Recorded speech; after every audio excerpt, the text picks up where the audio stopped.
দাউদ পয়গম্বরের দরবারে একজন বুড়ি মহিলা আসলো বিচার নিয়ে বাতাসের বিরুদ্ধে। জোরে বলেন কিসের বিরুদ্ধে? দাউদ পয়গম্বরের রাজপ্রাসাদের মধ্যে প্রবেশ করলেন। হযরত দাউদ আলাইহিস সালাম সিংহাসনের উপরে বসে আছেন। বুড়ি মহিলা কাঁদতে কাঁদতে ঢুকলো। দাউদ পয়গম্বর বলেন, ওগো বুড়ি মহিলা, আমার জামানার বুড়ি মহিলা, তুমি কেন কান্না করো? বুড়ি মহিলা ডাক দিয়ে বলে, ওগো পয়গম্বর দাউদ, তোমার দরবারে বিচার নিয়ে এসেছি, বাতাসের বিরুদ্ধে তুমি বিচার করে দাও। হযরত দাউদ পয়গম্বর বুড়ি মহিলাকে ডাক দিয়ে বলে, বুড়ি মহিলা, এই বাতাস আবার তোমার কি ক্ষতি করেছে বলো তো দেখি, বলো। হযরত দাউদ আলাইহিস সালাম এ কথা যখন বলে দিলেন, বুড়ি মহিলা বললেন, দাউদ পয়গম্বর, আসতেছিলাম নদীর ধার দিয়া, হাতের মধ্যে ছিল একটা গামলা, আর গামলার মধ্যে ছিল 1 কেজি আটা। এই আটার গামলা নিয়ে যখন নদীর ধার দিয়ে আসতেছিলাম, হঠাৎ করে কোথায় থেকে যেন বাতাস আসলো। বাতাস এসে আমার গামলার আটা সুদ্ধা নদীর মধ্যে উড়াইয়া নিয়ে গিয়েছে। আল্লাহু আকবার। তোমার কাছে বাতাসের বিরুদ্ধে মামলা দিয়ে দিলাম। ও জামানার পয়গম্বর দাউদ, তাড়াতাড়ি করে এই বাতাসের বিরুদ্ধে মামলা দিয়ে দিয়েছি, তাড়াতাড়ি করে বিচার করে দাও। বুড়ি মহিলা যখন বিচার দিয়ে দিল, দাউদ পয়গম্বর বললেন, ও বুড়ি মহিলা, তোমার ছিল হাতে একটি গামলা, আর গামলার মধ্যে ছিল 1 কেজি আটা। আটার গামলা সুদ্ধা নদীর মধ্যে বাতাস নিয়ে গিয়েছে। ও বুড়ি মহিলা, যাও, তোমার 1 কেজি আটা চলে গিয়েছে, আমি তোমাকে বস্তা সহ 5 কেজি আটা দিয়ে দিলাম। আল্লাহু আকবার। হযরতে দাউদ আলাইহিস সালাম এ কথা যখন বলেছে, বুড়ি মহিলা আটা নিয়ে আনন্দে আনন্দে দাউদ পয়গম্বরের রাজপ্রাসাদের মধ্য থেকে বের হয়ে যাচ্ছে। বলছে, আল্লাহ, হারাইলাম 1 কেজি আটা, পাইলাম 5 কেজি আটা। এমন মানুষ আমাদের সমাজে আছে না নাই? যারা শুধু খাওয়াই পটু, বেশিতে নেওয়া পটু, বেশি নেবে, বেশি করে নেবে, মানুষকে দিবে কম কিন্তু নেবে বেশি। এমন সমাজে, আমাদের সমাজে আছে না নাই? এমন মানুষ আছে না নাই? বুড়ি মহিলা খুব তো খুশি, আহারে হারাইলাম 1 কেজি আটা, পাইলাম 5 কেজি আটা বস্তা সুদ্ধা। কিন্তু দাউদ পয়গম্বরের রাজপ্রাসাদের মেন গেটে যিনি দাঁড়ায় আছেন, তিনি আর সাধারণ কোনো মানুষ নয়, তিনি হচ্ছেন জামানার পয়গম্বরের সন্তান সুলাইমান। সুবহানাল্লাহ। সুলাইমান ডাক দিয়ে বলে, বুড়িমা, আমার আব্বা দাউদ পয়গম্বরের কাছে গিয়েছিলে, দাউদ পয়গম্বর তোমার কাছে বাতাসের বিরুদ্ধে মামলা দিয়েছো, কি বিচার নিলাম, কি বিচার তোমাকে করে দিল? বুড়ি মহিলা ডাক দিয়ে বলে, ওগো জামানার পয়গম্বরের সন্তান সুলাইমান, তোমার আব্বা দাউদ পয়গম্বরের কাছে বিচার দিয়েছি, বাতাসের বিরুদ্ধে 1 কেজি আটা গামলা সুদ্ধা হারিয়েছি, আর তোমার আব্বা আমাকে 5 কেজি আটা দিয়েছে। বুড়ি মহিলা এ কথা যখন বলেছে, সুলাইমান বলে, বুড়িমা, আমার আব্বা যে বিচার করেছে, বিচার সত্যনিষ্ঠা হয় নাই, তাড়াতাড়ি করে আমার আব্বার কাছে তুমি আবারও ফিরে যাও। আল্লাহু আকবার। বুড়িমা সুলাইমানের কথা শুনে ব্যাক করেছেন, দাউদ পয়গম্বরের দরবারে হাজির। দাউদ পয়গম্বর ডাক দিয়ে বলে, বুড়িমা, তোমাকে তো বিচার করে দিলাম, 1 কেজি আটা হারাইলা, তোমাকে তো 5 কেজি দিয়ে দিলাম। বুড়ি মহিলা ডাক দিয়ে বলে, দাউদ পয়গম্বর, না, 5 কেজিতে হবে না, তুমি তাড়াতাড়ি করে বাতাসের বিরুদ্ধে মামলা দিলাম, বিচার করো বাতাসের। দাউদ পয়গম্বর বলে, বুড়িমা, 5 কেজিতে যদি না হয়, যাও, তোমাকে 10 কেজি দিয়ে দিলাম। 10 কেজি নেওয়ার পরে বুড়ি মহিলা হাসতে হাসতে খুশি হয়ে, আরে হারাইলাম 1 কেজি আটা গামলা সুদ্ধা, কিন্তু 1 কেজির বদলতে বস্তা সুদ্ধা 10 কেজি পেয়েছি। আপনারা যদি পান খুশি হবেন না বেজার হবেন? জোরে বলেন, খুশি হবেন না যে হারাইলাম কম, পাইলাম বেশি? বুড়িমা যখন 10 কেজি আটা নিয়ে ঘুরে আসতেছেন, বাড়ির দিকে রওনা দিয়েছেন, হযরতে সুলাইমান পয়গম্বরের রাজপ্রাসাদের মেন গেটে দাঁড়িয়ে আছেন পয়গম্বরের সন্তান হযরতে সুলাইমান। সুলাইমান ডাক দিয়ে বলে, বুড়িমা, আমার আব্বা দাউদ পয়গম্বর কি বিচার করে দিলাম? হযরতে সুলাইমান আলাইহিস সালাম ডাক দিয়ে বলেন, বুড়িমা, আমার আব্বা কি বিচার করে দিল? বুড়িমা ডাক দিয়ে বলে, ওরে পয়গম্বরের সন্তান, তোমার আব্বা বিচার করে দিয়েছে, 1 কেজি আটার বদলতে 10 কেজি আটা দিয়েছে। সুলাইমান বলে, না, বিচার হয় নাই, তুমি আবারও ফিরে যাও। হযরতে দাউদ আলাইহিস সালাম দরবারে আবারও বুড়ি মহিলা ফিরে যায়। দাউদ পয়গম্বর বলে বুড়িমা মহিলা 1 কেজি আটা হারাইলা, 20 কেজি দিলাম, যাও 20 কেজিতে যদি তোমার না হয় এবার কামলা সুদ্ধা বস্তা সুদ্ধা 1 মণ আটা তোমাকে দিয়ে দিলাম। বুড়ি মহিলা এবার আটা নিয়ে আনন্দের সাথে ঘুরে আসতেছে কামলা সহ। সুলাইমান বলে বুড়িমা বিচার কি বিচার করে দিল বলো তো দেখি। বুড়ি মহিলা বলেন ওগো দাউদ পয়গম্বরের সন্তান সুলাইমান, তোমার আব্বা বিচার করে দিয়েছে 1 কেজি আটার বদলতে 40 কেজি আটা। বুড়ি মহিলা হাসতে হাসতে খুশি হয়ে আটা নিয়ে ফিরে আসতেছে। সুলাইমান বলে না বিচার হয় নাই, তুমি আবারও ফিরে যাও। বুড়ি মহিলা এবার দাউদ পয়গম্বরের দরবারে যখন ফিরে গেছে, দাউদ পয়গম্বরের এবার ডাক দিয়ে বলে বুড়ি মহিলা তোমাকে আমি বারবার আটা দিয়ে দেই, বারবার তোমাকে ফিরাইয়া দেয় কে? বুড়ি মহিলা ডাক দিয়ে বলে ওগো পয়গম্বর, তোমার বিচার নিয়া তোমার আটা নিয়া আমি তো ফিরে যেতে চাই, কিন্তু তোমার রাজপ্রাসাদের মেন গেটে দাঁড়ায়া আছে তোমার সন্তান হযরত সুলাইমান। জোরে বলি সুবহানাল্লাহ। দাউদ পয়গম্বর বললেন সুলাইমানকে ডাকা হোক। কেন বারবার করে এই বুড়ি মহিলাকে আমার দরবারে ঘুরাইয়া দেয়? হযরত দাউদ আলাইহিস সালাম বললেন একজন সেনাপতি সুলাইমানকে বললেন সুলাইমান আপনার আব্বা আপনাকে ডেকেছে। হযরত সুলাইমান আলাইহিস সালাম সেনাপতির ডাক শুনে, সেনাপতির কথা শুনে সুলাইমান আলাইহিস সালাম আব্বার কাছে হাজির হলেন। বললেন আব্বা এই বুড়ি মহিলাকে আপনি বিচার করে দিয়েছেন, আপনার বিচার তো সঠিক হয় নাই, কারণ আল্লাহ কোরআনে বলেছে ওয়ামাল্লাম ইয়াহকুম বিমা আনজালাল্লাহু ফাউলাইকা হুমুয যালিমুন।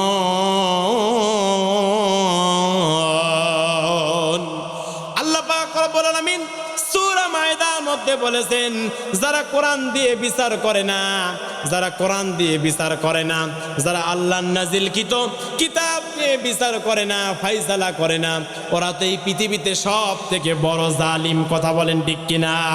আজকেও বাংলাদেশ সহ তাম পৃথিবীতে যত জালিম সরকার আছে, স্বৈরা শাসক আছে, তারা এই পৃথিবীতে কোরআনওয়ালা মানুষদেরকে, যারা কোরআনকে প্রতিষ্ঠিত করতে চায়, কোরআনের রাজ কায়েম করতে চায়, কোরআনকে সংসদে তুলতে চায়, কোরআনকে সবার মাথার উপরে রাখতে চায়, কোরআন দিয়ে সমাজ রাষ্ট্র পরিবার চালাতে চায়, তাদেরকেই তারা জুলুম করে, অত্যাচার করে, নির্যাতন করে, দুনিয়া থেকে ইনজেকশন পুশ করে তাদেরকে হত্যা করেছে। কথা বলেন ঠিক কিনা?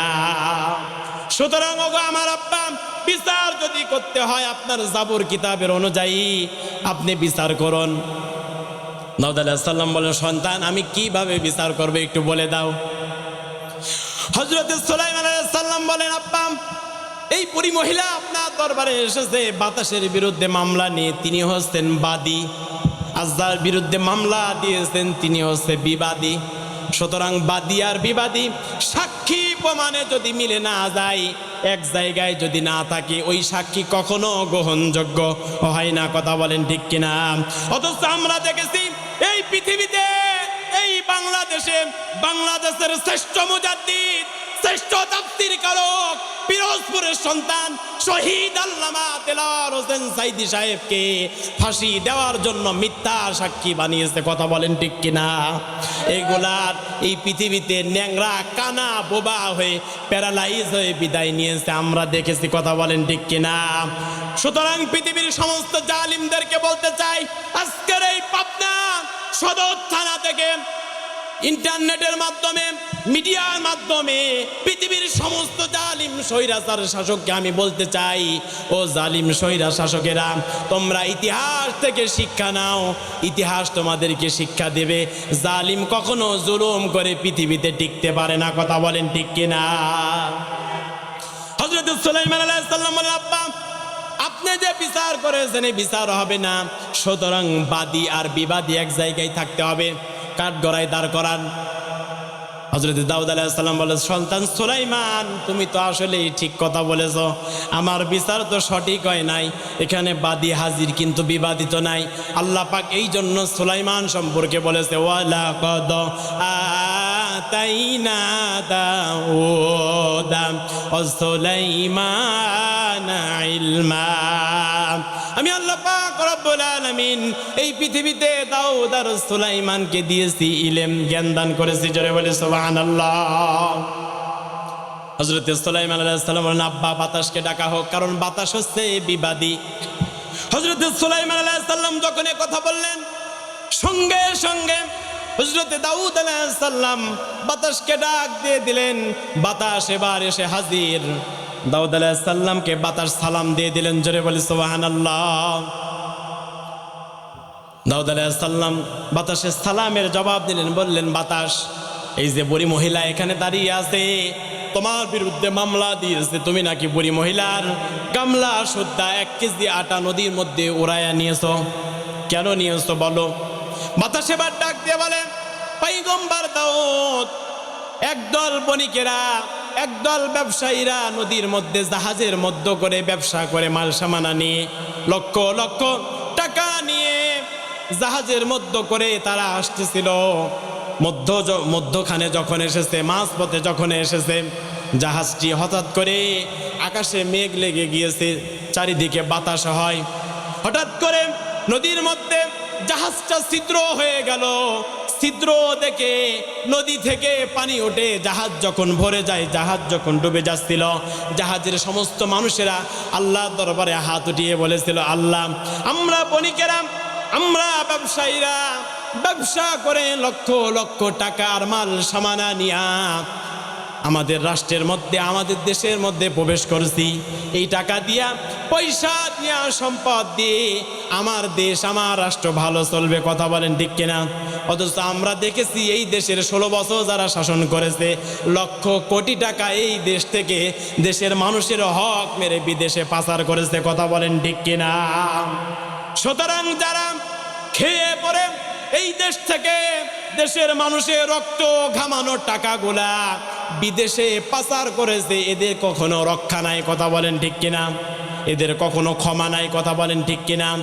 আমার দেশে আমার পুলিশ চলে জনগণের ট্যাক্সের টাকা দিয়া, আমার দেশের আর্মি, র্যাব, তারা চলে জনগণের ট্যাক্সের টাকা দিয়া। অথচ দেখেছি তারাই আমাদের টাকার কেনা বুলেট দিয়ে আমাদের বুকি গলি করেছে। কথা বলেন ঠিক কিনা? সুতরাং এদের বাংলার জমিনে কখনো ক্ষমা নাই। এদেরও পাই টু পাই বিচার করা লাগবে। কথা বলেন ঠিক কিনা? যদি কোরআন দিয়া সঠিকভাবে বিচার যদি না হয়, সঠিকভাবে বিচার যদি না করতে পারে, তাহলে ওই ব্যক্তি স্বৈর শাসকের মতো সেও জালিম হয়ে যাবে। কথা বলেন ঠিক কিনা? আপনাদের এই পাবনা কোর্টে যাবেন, দেখবেন কত মানুষ চোখের পানি ফেলে ফেলে কাঁদে। মেয়ে মায়ের জমি সন্তান দৃষ্টি করে নিয়েছে, আছে না নাই? বাড়ির পাশের লোক আর একজন আত্মীয়র এসে ডিএস সব ঠিক আছে, দেখবেন আর এস ওনার নামে, আছে না নাই? অথচ কোর্টের মধ্যে গিয়া ওই লোকটা কষ্ট করে কান্না করতেছে, চোখের পানি ছেড়ে দিয়েছে, আপনার নামে বদদোয়া করতেছে। ওই বদদোয়া কি লাগবে না? জোরে বলেন, ওই বদদোয়া কি লাগবে না? ওই বদদোয়া কিন্তু লেগে যাবে, আজ হোক কাল হোক। কারণ আল্লাহ বলেছে, লা তাজলিমুনা ওয়ালা তুজলামুন। এই পৃথিবীতে তুমি যদি জুলুম করো, ওই জুলুম আজ হোক কাল হোক তোমার উপরেই ঘুরে দাঁড়াবে। কথা বলেন ঠিক কিনা? আজ দাঁড়িয়েছে না? জোরে বলেন।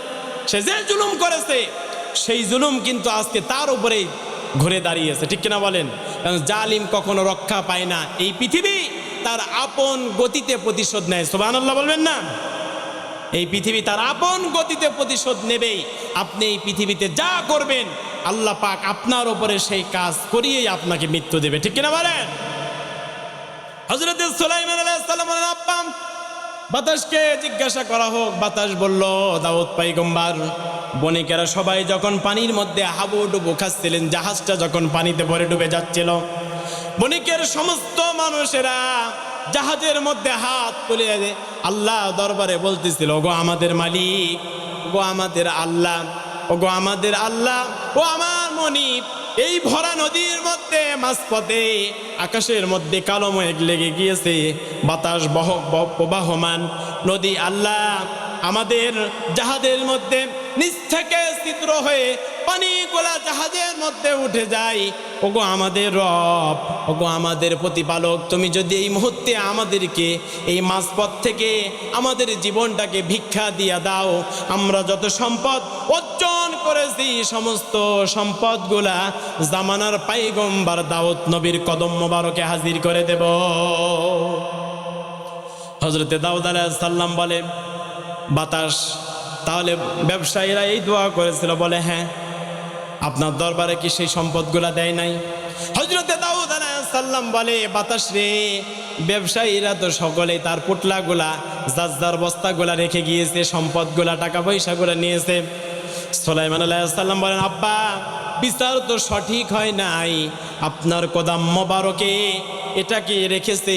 আর বুড়ি মহিলার এক গামলা আটা দিয়া তারা জাহাজের ছিদ্র বন্ধ করেছে, আর জাহাজের মধ্যে যে পানিগুলা উঠেছিল ওই ডিশ দিয়ে জাহাজের পানিগুলা সেচ দিয়ে বাইরে ফেলে দিয়েছে। সুতরাং আটা আর ডিশের কারণে জাহাজের মানুষেরা বেঁচে গেল। সুতরাং ব্যবসায়ীরা যে কথা বলেছে, ব্যবসায়ীরা যে ওয়াদা করেছে, এই সম্পদগুলা আপনি দাউদ নবীর পয়গম্বরে হাজির করেছে। সুতরাং গো আমার আব্বা, এই সম্পদের মালিক তো আপনি দাউদ পয়গম্বর নয়, যার কারণে ব্যবসায়ীরা, বণিকেরা বেঁচে গেছে। এই সম্পদগুলা তো ওই বুড়ি মহিলার, জোরে বলে সুবহানাল্লাহ। আল্লাহ পাক রব্বুল আলামিন এর জন্য বলেন, ওয়ালাকাদ আতাইনা দাউদ ওয়া সুলাইমান ইলমা। আল্লাহ পাক বলেন, আমি দাউদ আর সুলাইমানকে দিয়েছি ইলম, দিয়েছি জ্ঞান। যে ইলম দিয়ে দাউদ এবং সুলাইমান এই পৃথিবীকে চালিয়েছে, রাষ্ট্র পরিচালনা করেছে, জোরে বলে সুবহানাল্লাহ।